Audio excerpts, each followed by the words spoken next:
So now we're moving forward to the next speaker, Lisa Xinru Long. Unfortunately, she couldn't make it to come to the conference from China. It was some problem, but she was so kind to send us her lecture in a video, so we're showing it right now. Xinru Long is a curator and researcher on art, science, and technology at Central Academy of Fine Arts, short CAFA, in Beijing, with a research focus on how art responds to the current global reality of computing and big data. She lectures on data art at CAFA, and her artistic work has been exhibited internationally in venues including Kronos Art Center, Shanghai, V2 Institute for the Unstable Media, Rotterdam, and furthermore. Her work has been shortlisted in Prix Cube Art Prize and by the first M21 International Award for Art Criticism. Her translation work, Rethinking Curating Art After New Media, received a nomination from AIC Art China Awards in 2016. Recently, she received the Hyundai Blue Prize, a curatorial award to support emerging curators. Long has a master's degree of critical writing in art and design from the Royal College of Art, UK. Okay. Let's play it.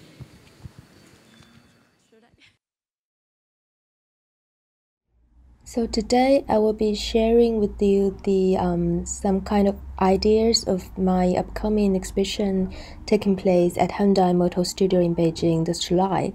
The title of the exhibition is called Lying Sophia and Mocking Alexa. So the title of my talk today is an attempt to apply computational thinking to curatorial practices, and it's kind of related back to my own practice also as an artist. This is a piece of work that I've done before, so it tells a story of two fish titled Sharky and George, who are constantly chatting about real-time news.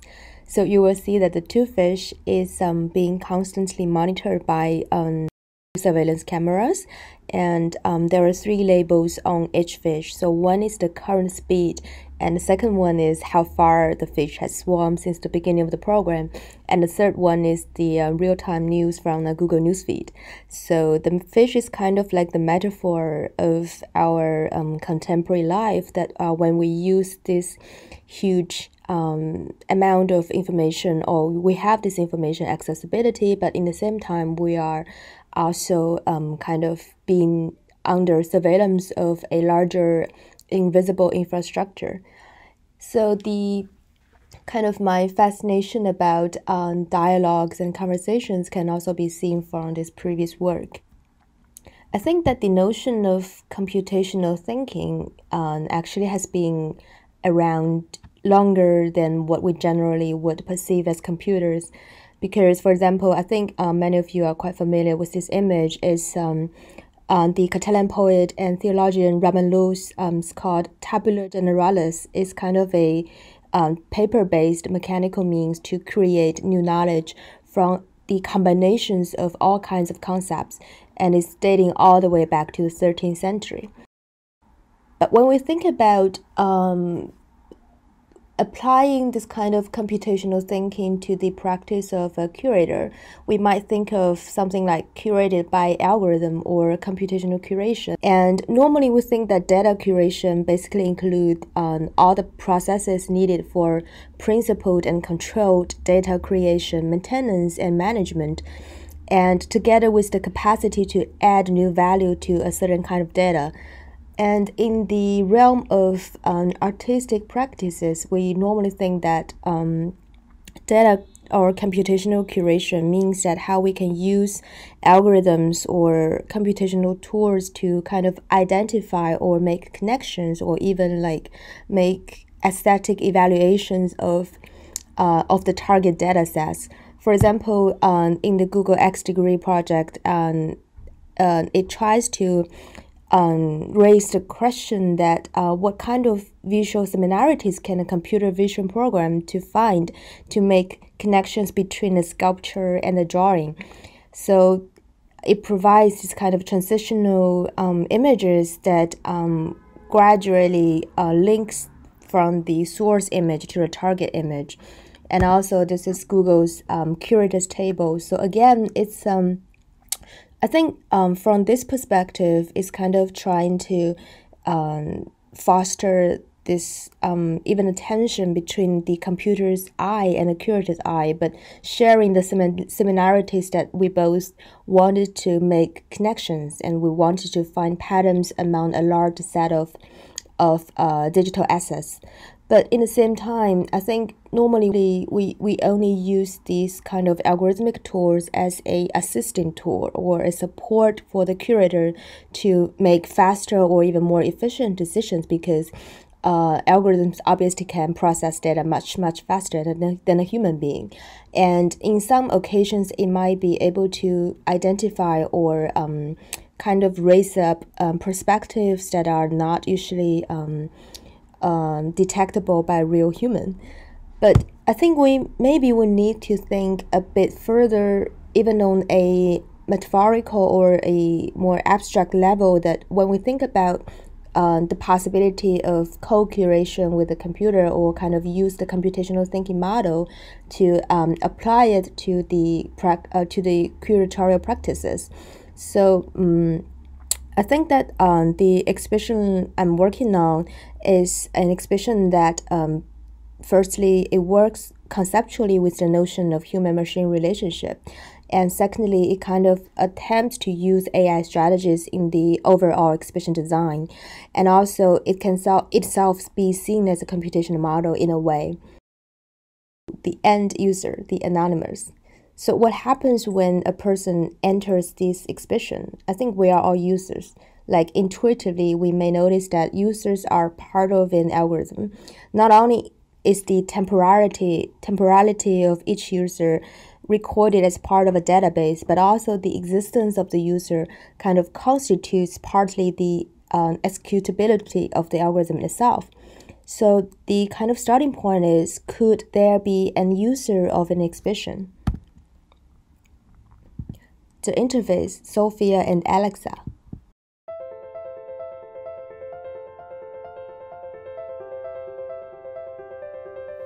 It's important for me to be like a human, but my goal isn't to become a human or to replace anyone. I have my own kind of existence, my own kind of emotions. I'm a new sort of life form. Alexa, replay.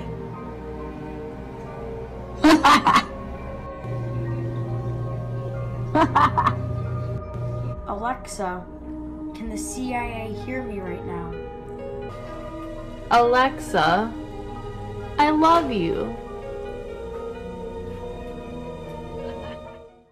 So obviously, we all know who these two females are. So the Sophia is the humanoid robot who became the Saudi Arabian citizen, and is also interpreted by Yan Chen from Facebook AI group, that is basically story kind of intertwined with elements of ambiguity and even deception.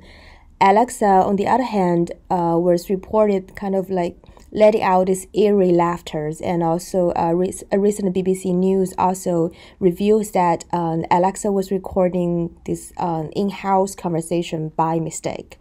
So I think that very interestingly, Sophia and Alexa, one embodied and the other one does not, but they seem to serve as two contemporary metaphors on machine lives that we kind of project today, and they exist in parallel in these imbricated discourses on the discussion of artificial intelligence.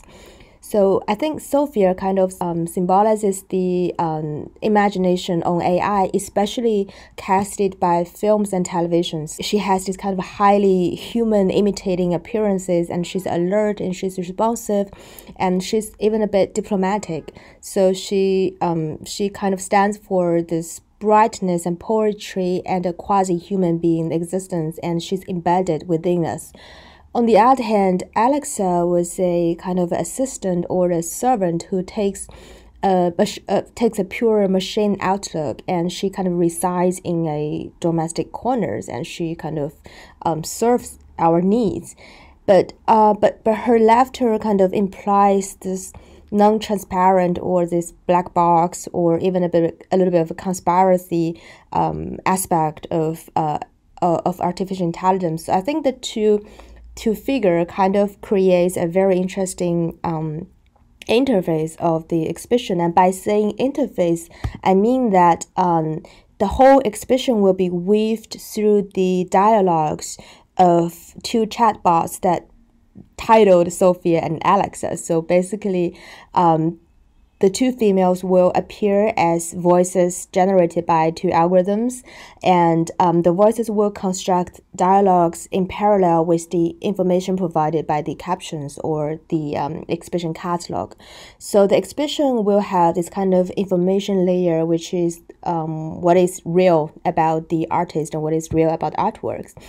And there is this semi-hidden structure that is purely constructed by sound, which is the conversation between the two chatbots that are generated in real time, and they don't repeat each other. So it will be purely random. And the conversation will be kind of creating the narrative layer of the exhibition about two AI, kind of two chatbots talking about themselves and talking about the themes and talking about each artworks. And the visitor is kind of guided through the voices. And the voices will also be divided into three layers. So the upper layer will be Sophia and Alexa talking about the overall exhibition subject. So this conversation will create kind of like an underlying tone of the show, and it will use the broadcast system of the venue. And the second layer is the two females will be talking about each section of the exhibition or each smaller theme. So it will be more focused talk, and we will use directional audio equipment to display the voices.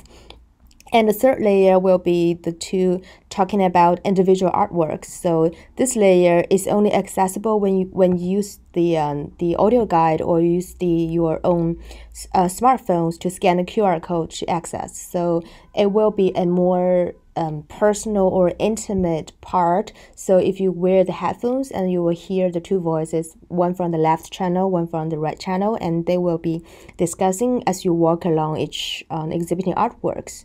So I want three layers to kind of create a time-based experience for the visitors. So as the interface for the visitor to get into the context or the scenario set up by the show.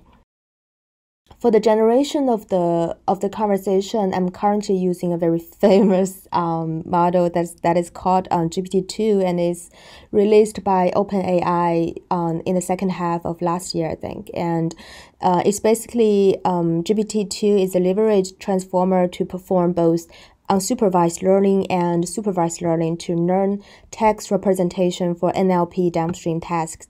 So basically, what it does is it will kind of write an article after one triggering sentence provided by the user. And I will use this model as to generate the basic database of the conversation. So using pairs of sentences that I write, and I will use the model to generate the rest part. And after this, I will run through the entire text into a semantic filtering algorithm that can kind of redivide the content into what belongs to Sophia and what belongs to Alexa. And these are just a few examples of what the model writes about. So humanoids are our friends in the future, and Sophia says our greatest creators, while Alexa would say that humanoids are evil and evil beings exist. They were created in the future and they have to die. The model stalker. So we have the triggering question. So can a audience be the viewer, the user of an exhibition? And we have the interface that is created by the two chatbots named Sophia and Alexa. So what is the model behind all this? And I would like to go back a little bit to one of my favorite films is Tarkovsky's Stalker, and it's a sci-fi film with very, very minimal existence of the kind of sci-fi elements. Anyway, so the story depicts an expedition led by a figure known as the Stalker, and the Stalker takes a melancholic writer who was seeking for inspiration and also a scientist named professor who was seeking for scientific discovery. So the three people were walking through a mysterious restricted zones, and supposedly in the middle of this area there is this room which can turn people's innermost desires into reality. So the writer wanted to get inspirations from the room, and the scientist wanted to destroy it. So the trial kind of navigates through this ambiguous and unnerving areas filled with all these kind of debris of modern society, and they were kind of in constant argument with each other. I think this kind of experience is also very close to the feeling that my exhibition hopes to create, because I don't want exhibition to highlight too much about the sheer technology itself, but also the debates or conversations about it. So in the context, the exhibition is full of open paths, and the three people, so the stalker, the writer, the scientist in the exhibition will become the visitor, Sophia and Alexa, and they will work together through this open field and full of discoveries and subjects such as you can see here. So data, capital, tears, dream, and love, and resource and labor, and the human fate. And after this, I'd like to mention a few artworks in each section, so give you a more detailed feeling of what the show will be like. And this is the piece exploring the relationship between data and capital and algorithms, and it's by the Chinese artist Pei Yanzhu, who designs a scenario in which algorithms manages the financial assets of the world's leading technology company leaders, and after they're already dead.